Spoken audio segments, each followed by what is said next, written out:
Freaking nuts, ladies and gentlemen. I mean, dear God, I think this was maybe the most entertaining Thursday night game that we have had in years. I was honestly having a ton of fun watching this. There's a decent amount to talk about. Obviously, if you are looking at a game like this, a lot of it you can just go through and throw out the window, right? But let's start it off with the Chargers.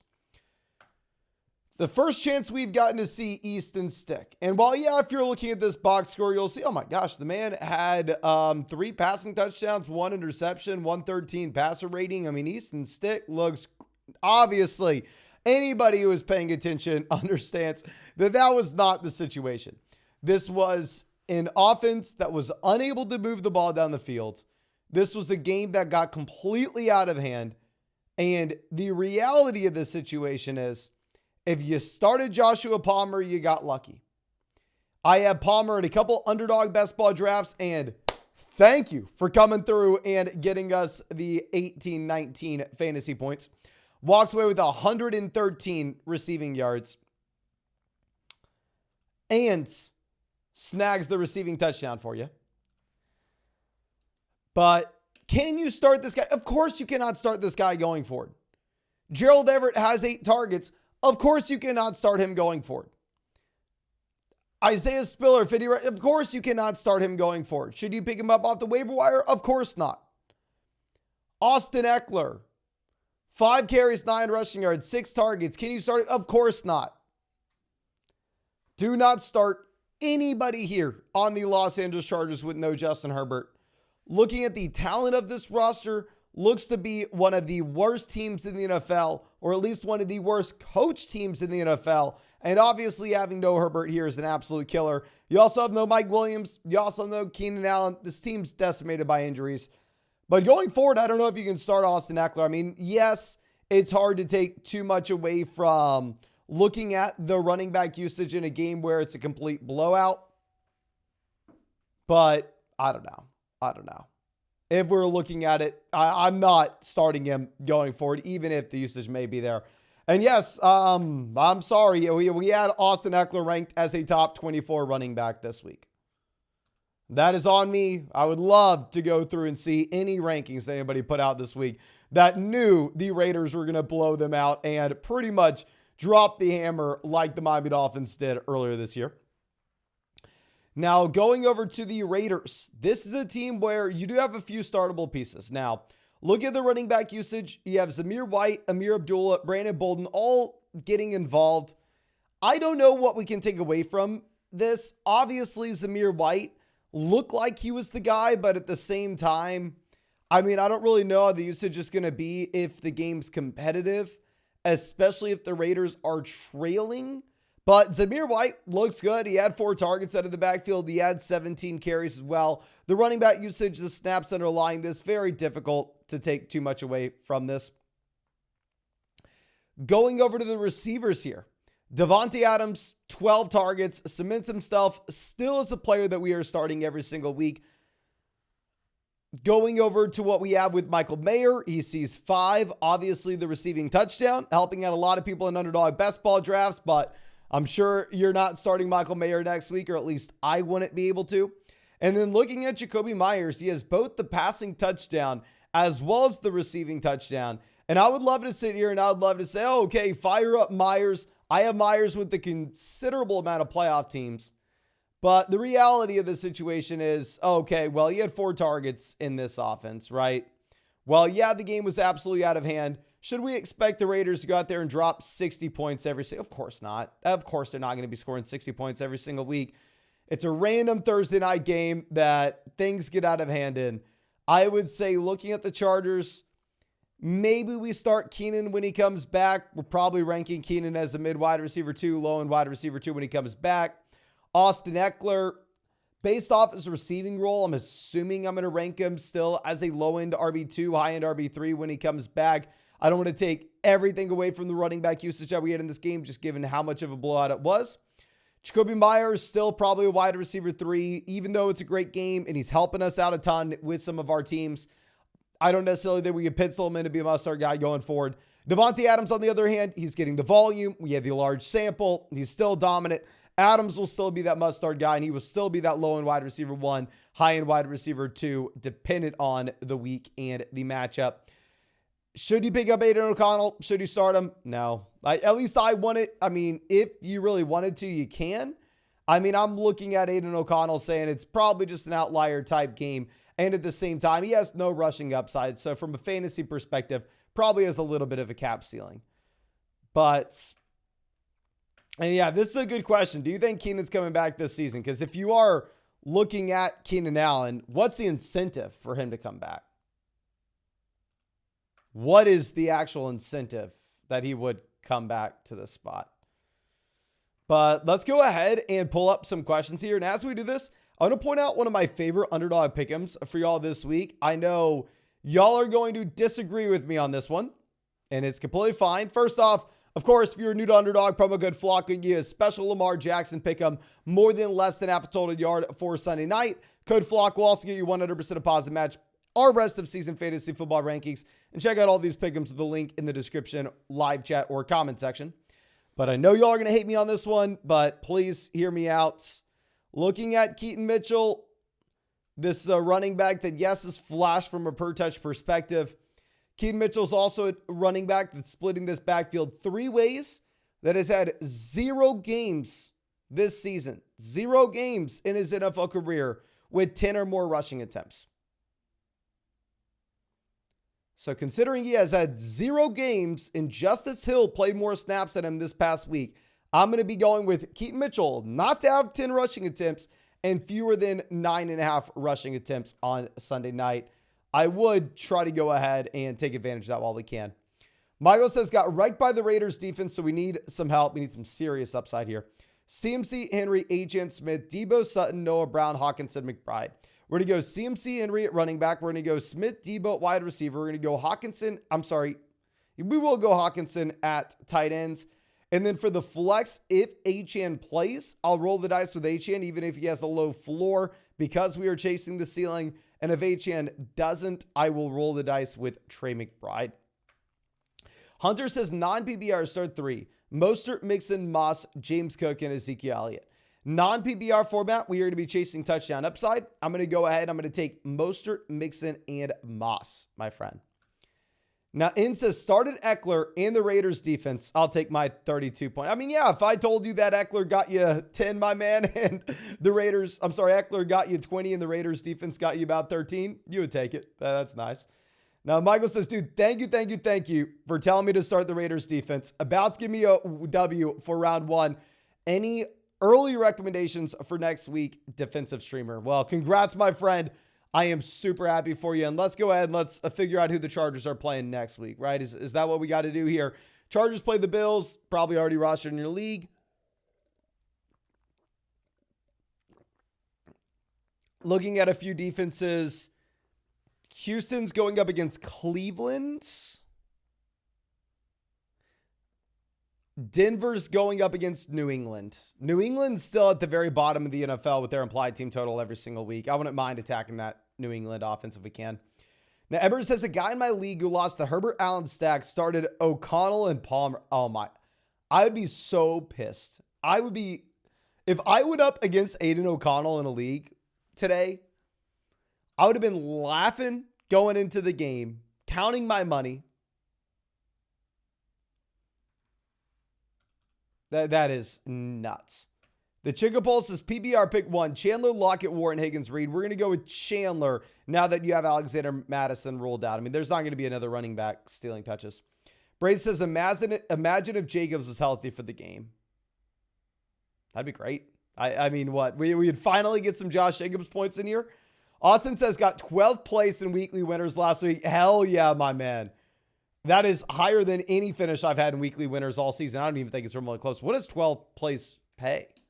Let me figure this out. Like I just typed in flockfantasy.com as if that was going to do it. Oh, quick side note. On flockfantasy.com, we have a massive redesign that just went live. So I would love if y'all could head over there and just let me know what you think of the redesign. We've been working on it for a long ass time at this point. So yeah, if you can, head over to flockfantasy.com. Just check it out. Go to the rankings page. Go to the post page. Play around. Go to the trade calculator, even though I know your trade deadline's already passed. And just let me know what you think of the overall redesign. We have a lot of cool stuff coming from a Dynasty perspective over there as well. Okay. So let's go ahead and see. Can we find weekly winners?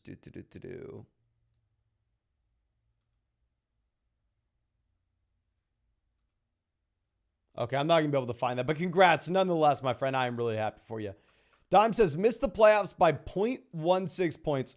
Won by a stat correction. They take stat correction away, then add a... Wait, what? Missed the playoffs by 0.16 points. We then won from a stat correction. Then they took it away. We lost. Then another stat correction pushed me into the... I literally have never heard of anything like that, my friend. That is nuts. Congrats. Ethan says Indy or Atlanta's defense this week. And then start the Bills defense week 16. Hell yes. Looking at them going up against the Chargers. And I will go with the Atlanta defense this week against Carolina. Colin says lost Keenan and Jacobs, but picked up the Raiders defense. Also Stafford or Kyler in a 4-point passing touchdown format. We're going to go ahead. We will take Stafford.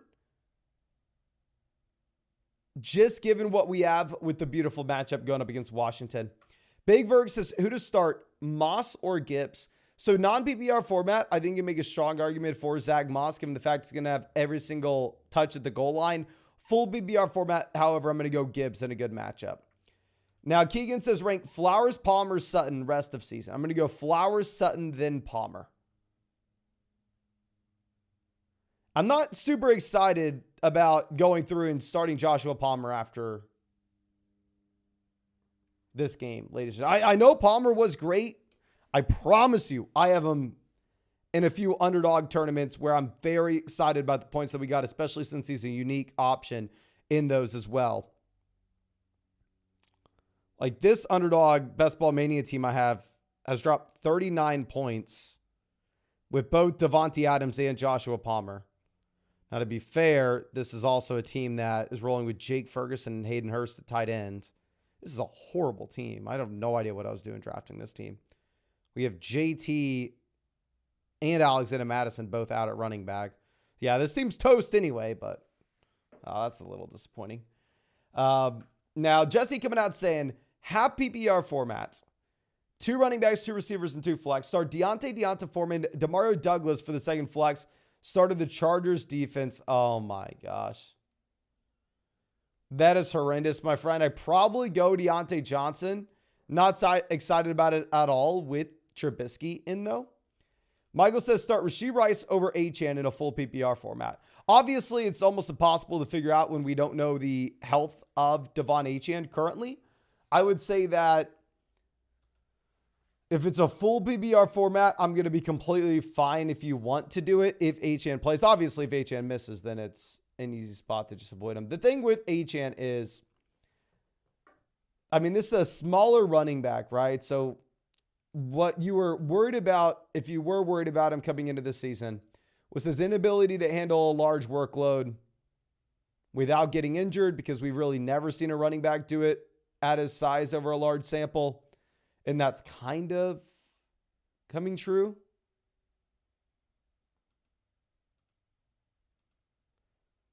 So I don't know. Like, can everybody just spam the chat? Yes or no? Primarily from a dynasty perspective. From a redraft perspective, this doesn't matter too much at this point. But from a dynasty perspective, are you worried about Devon Achane and his injuries that he has seen this season, for what it may mean long-term with this inability to handle a large workload? Or do you think it's just small sample, random variance, injuries aren't predictive, yada, yada, yada? Are you worried about Achane or no over the long term? So no, no, no, yes. Okay, so it looks like we have most people not worried about him. Typically, I wouldn't. Typically, I'd say, oh, injuries are primarily random. It's not like one injury is going to go through and significantly raise the probability he gets injured again. But my thing is, like, when you were a little bit worried about his size coming into the year, I don't know. Now, Asian Artifacts, always happy to see us. Hey, buddy, sharing the love. Just hit 3,500 on Underdog Pick'ems tonight. Also took the gamble and started the Raiders defense in the semifinals of my playoffs. I will say the Raiders defense, phenomenal call. I have no idea what amount you put on Underdog Pick'ems to win 3,500. Congrats. I'd say that's definitely a much riskier call than what the Raiders defense play was, but congrats, my friend. That is incredible. Now, Mike says standard single flex. Bijan, Walker, Chandler, Warren, Connor, Olave, Puka, Collins, Cooks, Watson, Goddard likely who starts. I'm going to go Goddard at tight end. I'm going to be going with Bijan, Walker, running back. We're going to go Olave, Puka, wide receiver. We'll go Nico Collins if Nico and CJ Stroud both play. If neither one of them plays, we'll pivot over to Ty Chandler for the flex. Ethan says, need a flex between Chase, Hall, Swift, and Moss. Really going to be down between Chase and Moss for me. If it's a full BBR format, I will take Jamar Chase. Non-BBR format, I think can go Zach Moss. Squad Minus says, Vegas defense off Raiders. Thanks to you. Great start to my playoff run after we lost Herbert. Thanks, my man. No, congrats. Happy for you. We got to sit one between Gibbs, Pollard, Kupp, Pittman, Achane, and Olave. I'm going to be benching Olave. I'm sorry, not Olave. I'm going to be benching Achane. I guess we need to monitor Olave as well, given the fact that Olave didn't practice this week. But I'm a little bit concerned about what we have with the injury of Achane. Because, I mean, if he is not used with more than, say, 40%, there's a chance they just don't really use him, even if he is active, and just have him as like a gadgety type player. Now, Colin says PBR start to Zeke, Puka, Hopkins, and Pittman. I'm going to be going with Pittman and Puka in a full PBR format. Dime says full PBR, Achane, Najee, Hubbard, or Lockett. I will go Achane, then Hubbard. If Achane's good to go, he will be plan A, though. J Mill says, on a bye, worried about Eckler and Allen. They're going to replace him with Olave and Christian Watson. If Allen does come back, do we play him, or is Watson the guy? I would probably play Keenan Allen over Christian Watson if Keenan does come back. I would rather have Olave over Keenan for sure.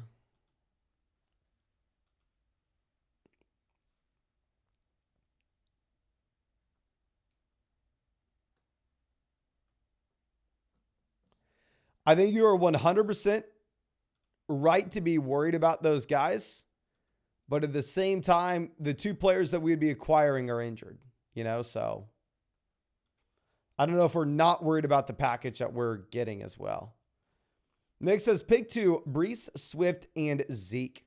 I'm going to be going with Breece and Swift probably. I mean, Zeke's going to have every single touch out of his backfield, but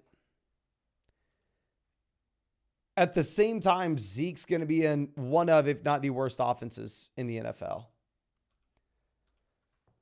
But I think that should be it, ladies and gentlemen, for this live stream. I want to apologize if you are a Los Angeles Chargers fan. I mean, I know that there are probably no Chargers fans out there, but regardless, if you're one of the few, sorry that you had to witness this. Sorry you had to experience it. But of course, if you have not done so already, hit that like button. I do want to remind y'all that we are going to be uploading daily videos on the Dynasty channel going forward. We're going to stop uploading and streaming here very, very soon. I only got a couple more weeks with y'all here. So if you are interested in keeper leagues, dynasty leagues, fantasy football in the offseason, you can find that on the Dynasty Football Flock YouTube channel. I know the majority of y'all won't care about that, so I'm not going to be posting any videos on this channel or any live streams on this channel. During the offseason, I'll be sticking on the Dynasty Football Flock YouTube channel. You can search it on YouTube, be the first thing that pops up if you're interested. But yeah, last thing, if y'all wanted to check out any of those pick'ems over on Underdog, my favorite pick'em right now is going to be Keaton Mitchell for fewer than 9.5 rush attempts. He hasn't hit 10 rush attempts all season. Literally has never hit the higher. He's always hit the lower at this line. So yeah, I'm going to be going with fewer than 9.5. And also, promo code FLOCK, get 100% deposit match, our rest of season rankings and tiers, and a Lamar Jackson special pick'em more than less than half a total yard. But thank you again, ladies and gentlemen. Really do appreciate you. Really hope that you have a great night, and really hope we get to see you out with the live stream tomorrow night.